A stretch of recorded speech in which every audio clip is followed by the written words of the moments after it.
Our first selection sees Arsenal playing host to West Ham, and Arsenal battled hard to pick up a win in their last match away to Newcastle. The Gunners found themselves 1-0 down thanks to Nick Voldemada's powerful header in the penalty box, and Arsenal fans may feel that this goal was entirely preventable, as it did come courtesy of the miscontrolled ball from Mosquera. The ball bounced off his shin and headed out for the corner, from which Newcastle took the lead in the first half. Now, Newcastle held the leads going into the interval, and they managed to hold on to this advantage for the longest of time, despite a lot of pressure from the Gunners. However, this pressure would tell thanks to some key contributions from two substitutes. First, with the goal from Moreno, who levelled the scores in the 84th minute, before Martin Odegaard's corner was converted by Gabriel in the 96th minute to snatch all 3 points at the death for Arsenal.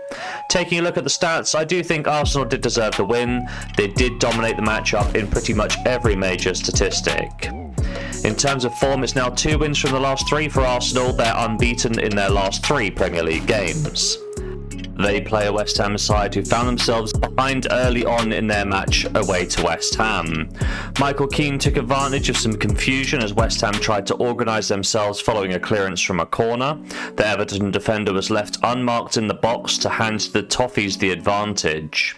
After this, the game did settle down for a period of time.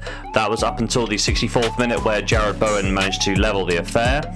He picked up the clearance from the right wing, cutting inside and finishing with both placement and power to score the first goal of Nuno Espírito Santo's tenure and levelling the scores at 1-1.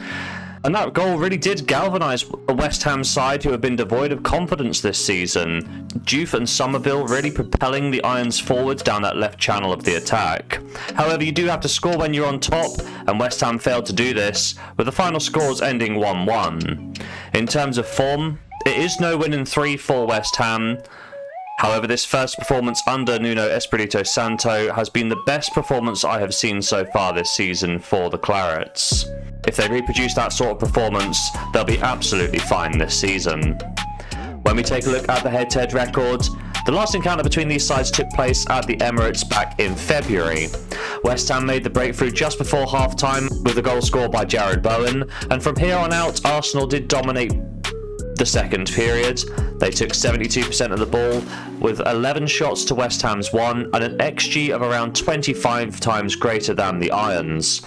However, West Ham's defence did hold strong and they did manage to keep Arsenal out for a precious 1-0 away win. Longer term, that win stopped a brief 2-game winning streak for the Gunners, in which they've managed to score 11 goals. However, across the last 4 Premier League encounters, Arsenal have won 2 matches and West Ham have won 2 matches, so things have been quite mixed over the last 2 seasons. My prediction for today's game is that Arsenal are in fine form to start the season, with just a single loss to their name, whereas West Ham, they've really struggled early on, and that did ultimately result in the termination of Graham Potter, and I think it's probably a little bit too early for Nuno to make a significant impact here against Arsenal.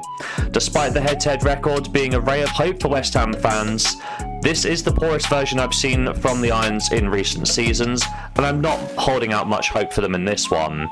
I do think this is a game which Arsenal should 100% be winning going into the international break and keeping pace with Liverpool in the title race. Therefore, I'm going to be backing the Gunners for a full stake here in bet number 1.